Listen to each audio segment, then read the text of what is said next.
Howdy, I'm Ryan Walser, and I'm a Technical Assistant Specialist for the Texas Grazing Land Coalition. And I'm Kason Habe, Technical Assistant Specialist for the Texas Grazing Land Coalition. We're here to show a rainfall demonstration on 4 different types of soil here, where we have a perennial, highly covered system here. We have the same perennial system here that's been grazed. We have a bare ground, and we also have a short grass scenario that's been lightly grazed. So we're going to turn on the rainfall simulator and simulate a medium to high intensity rainfall and what it would do depending on the management of each one of these plots.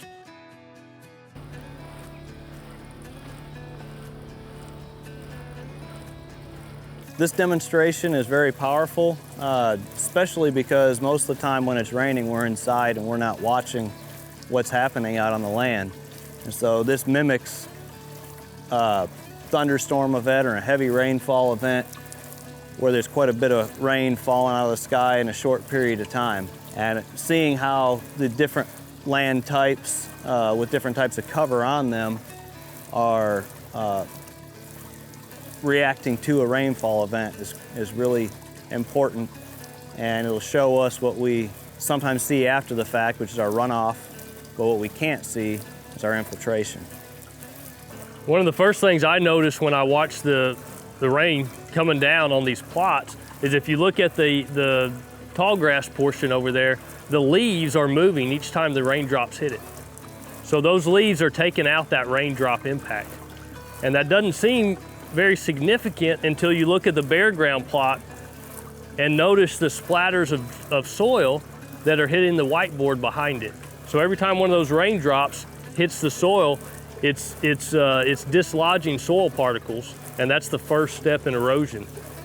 So we've simulated about a 2-inch rainfall event here in a very short period of time, and you can see runoff, how important that is, and we can see that in our fields, and if we drive down the road during a rain event, you can see water running. We'll see it ponded out in fields, especially plowed ground or bare ground. You'll see that water running off fast. And that's just a factor of time of that rainfall hitting the surface and then running off versus hitting the surface and infiltrating through plants down into the soil. So that water speeds up and gets into our waterways much quicker. It also takes with it soil particles. And you can see here in this bare ground just how dirty that water is. There's a lot of detached soil particles. Also, when that rainfall hits, it's hitting that soil really hard and just bursting that soil with all that energy. And so that soil will start to separate, and your soil conglomerates will break up and start to separate your soil. And that'll also cause eventually a capping of the soil that will even further intensify the runoff on that soil. It can be capped completely, and that water hits it like concrete and runs off. So on our infiltration rates, what you'll see in here is that rainfall was hitting this plant, turning into smaller particles and slowly getting to the soil. With that, where you have cover like this, you're going to have a cooler soil temperature, but you're also going to have more porosity in the soil. And that's through the roots. You see this above ground, but there's a root mass below ground. And that water will follow the root channel down into the soil. Also, we have more biological activity in this soil versus bare ground. And so you'll also see channels from small bugs, arthropods, you name it, earthworms. And that allows for water to go in and air to come out, and allows for a quicker infiltration rate of that water. It can handle a heavier rainfall event. It's really important to store that water in your soil versus running it off, because on a situation where it's bare ground and that sun is hitting it later that day or the next day, you're going to get a quicker evaporation that comes off of bare ground. Anywhere you have a covered soil, you're gonna hold that moisture in that soil longer, slow down that process of evaporation and losing your water. But also your energy cycle will be happening, functioning properly. And so you'll have sunlight and photosynthesis happening through these plants and taking energy down into the soil. And at the same time, they're gonna be able to utilize that water as deep as it'll go in that soil, deep through the roots. So they'll bank that water for weeks, if not months.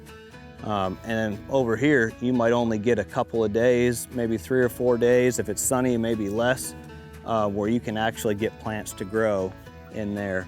And really the energy is a complete loss. All that energy happens as a quick action. It detaches your soil, basically destroys your soil structure on your surface. And also you're losing your water out much quicker.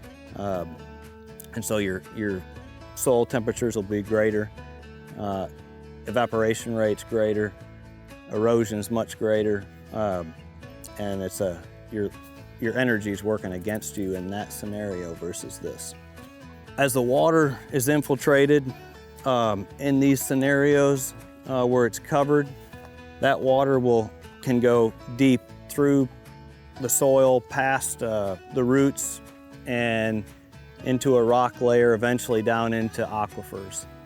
And so if this water's running off here and you're dependent, or your animals are dependent on your surface water, and it looks like that, that's a little bit tougher water to drink than your water that infiltrates, goes all the way down through, filtered through, down into the ground deep, and comes out into an aquifer, or you can utilize it that way. That water is going to be much cleaner and better quality for drinking for humans and for livestock. So from what Ryan's just talked about, the infiltration rates, the runoff, all that is impacted by our management on the land. So as you can see, the plot over here on the right, where we've got, these grasses have been grazed, but they have not been grazed heavily. And so we've got ample grass there, and it's functioning, like hydrology is functioning, the nutrient cycles are functioning, the soil health, microbiology is there in the soil. Whereas this one that has been grazed, it still has a lot of that function, okay? But due to the grazing use on these plants, the roots are shorter, okay? We have more exposed bare ground, so there's pieces of this one that look like this in there where raindrops are impacting. And the biology in the soil is not near as good because we don't have as much and as deep root structure in there. So our water that gets into the soil, into the ground, may not be able to go as deep. It may hit a plow pan or a compaction layer in there from the intensity of grazing that has been happening on that piece. And then when we move over here, this is the same soil type as these other two, as all 4 of these. They're all the same soil type. But this has been impacted to the point, grazed to the point where these plants were grazed out. They were repeatedly used enough where it took away their carbohydrate reserves and they were grazed out. So here we have a total lack of roots in that soil that are helping to infiltrate water, that are supporting the soil biology, and the cover's not there that's supporting, covering that soil up from raindrop impact and also supporting the soil biology. So soil's compacted and we're not getting the infiltration. We're getting excessive runoff due to the amount of grazing pressure that has been on this piece. Now over here, this unit it's a different type of plant community. It's got a short grass community as opposed to a mid to tall grass plant community. So this is still in a healthy state. And it is being properly grazed. It has some grazing use on it. You can see some plants that have been grazed, but it's in a healthy state for a short grass community. And we can see from the water that we're getting into the ground, in our groundwater down here, that it is infiltrating water well. We have good soil biology in there. So the management on this unit is supporting what a short grass prairie can be. I would add to that, just the comparison of this versus this here, this has opportunity. So these plants, even though they've been grazed, they could have been grazed for a short time heavily, they have an opportunity to recover after the rainfall event. They're still gonna hold that moisture in the soil, and these plants will recover. This will also, but it's already almost fully recovered to seed head, but this has almost no opportunity to recover, even though it received the same amount of rainfall as this did. So here we have our runoff buckets that show how much water ran off of each one of these plots. Very little ran off of either one of these. This one had some, but it was actually pretty clear. And the grazed plot had a little bit more, still pretty clear water. Skip to this short grass plot. Not much in there. Pretty clear water. And then we've got our bare ground plot, which is water with lots of sediment in there. And so we'll pour that out to show you.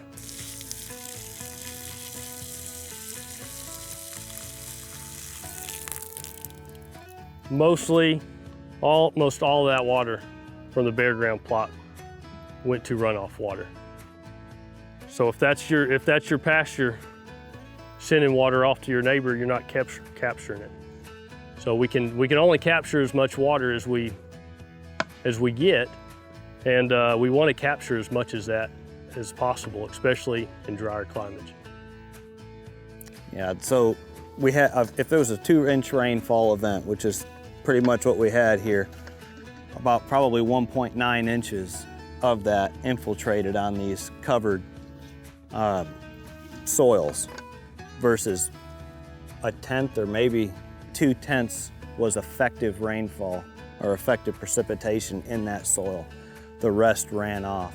So over 90% of that rainfall event that happened did not benefit the soil or the plants in any way. As a matter of fact, that had a more negative impact with that rainfall event, especially with the erosion and soil particle detachment, creating a loss of soil. These had very little erosion on them, and that water infiltrating going deep, we'll look at that in a minute. We'll see how much of that went through the soil and infiltrated down deeper into the soil. Okay, here's our infiltration buckets. Almost all that water ran through is either in the soil at the top 4 or 5 inches or went down deeper.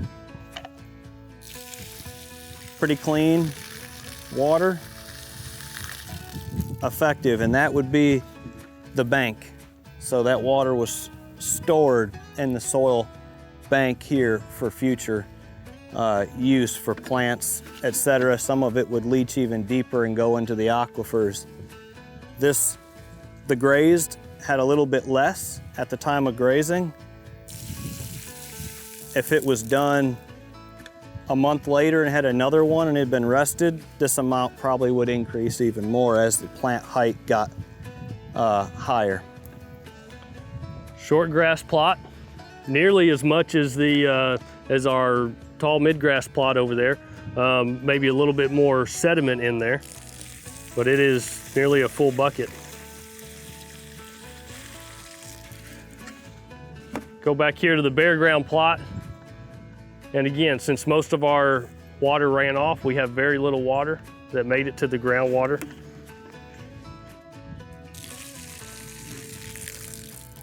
So very little water there to support future plant growth or to support aquifer recharge. This demonstration is a really good demonstration. It's not perfect, as due to the fact that these are smaller picture of the larger picture out on the land. We don't see as much on differences in slope and other factors that affect runoff and infiltration rates, etc. But it gives you a really good idea of what happens when you have good cover, medium cover, and then no cover. and the detriment of utilizing too much or tillage, what can happen when those rainfall events occur, just the harsh impact on the ground. That's why it's so important to follow all the soil health principles to try to maximize the benefit to the plants and the animals and our water cycle and energy cycle. When our soils are unprotected, we will get more runoff, and a lot of ranchers think that it's a good idea to have more runoff to fill our tanks up. But the problem with that is they're filling it up with sediment.